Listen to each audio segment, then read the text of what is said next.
when I do have inspiration about what I would like to share with you, and I'm not in a position to turn on the camera and talk to you at that time,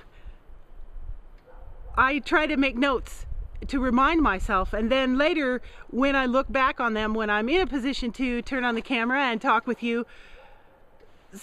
I see if I can reconnect with the notes that I took and get back to that place of inspiration so that I can share from you what I was really feeling when I took those notes. Sometimes I'm able to do that and sometimes I'm not.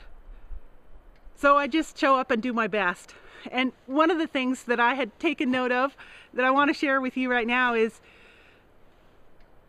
when I give myself permission to be where I am, to feel the way I feel, to not be able to do it right, to not be able to do it the way I wish I could, it's so helpful. It changes the way I feel inside, and maybe not right that minute, but over a period of time, my choice to really be okay with where I am and not being able to do it perfectly actually then gives me the energy to do some of the things I thought I couldn't do. To spend time doing what I want to do and the other things actually get done. My life is becoming, the minutes of my days are getting more full with activities. And that was definitely one of my fears about connecting with more people and having more clients and sharing my work, is if my life gets so busy that I don't have time to pause and spend time sunbathing on the trampoline, or walking in the woods, or working in my garden, or sitting on the porch swing petting the cat. Whatever it is, if my life gets so busy that I don't have time to do those things, I don't want to make the choices that'll take me there, because these things are important to me. There has to be a way that I can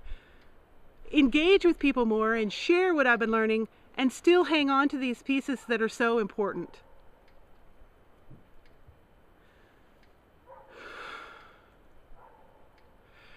And I've recognized that by giving myself permission to not be able to do it all, I actually end up able to do more of it than I thought. And I had a day just a couple days ago where I gave a massage in the morning, and then a friend of mine showed up and we were together for 2 or 2.5 hours. And then I had like 40 minutes and I had some lunch, and my daughter and her partner and my granddaughter showed up, and they were here for like 4 hours, and then after they left, I called my sweetheart and we were talking on the phone, and she'd had a hard day in a way that I didn't realize, and I said something that hurt her,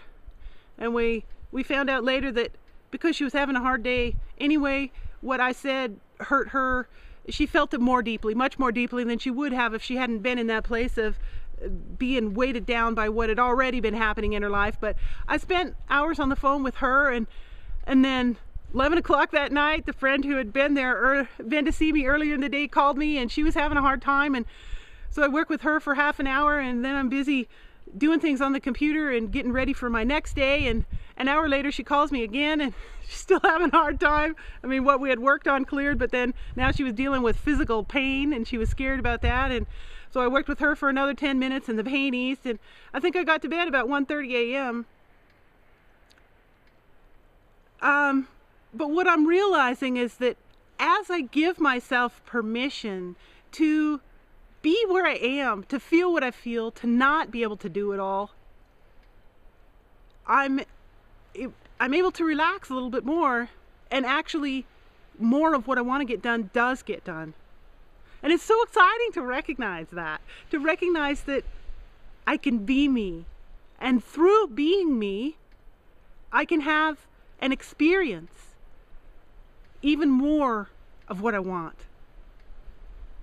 I hope that over a period of time, I can share bits and pieces of what I'm doing and how I'm doing it that can help you so you can do the same thing. I want that for you.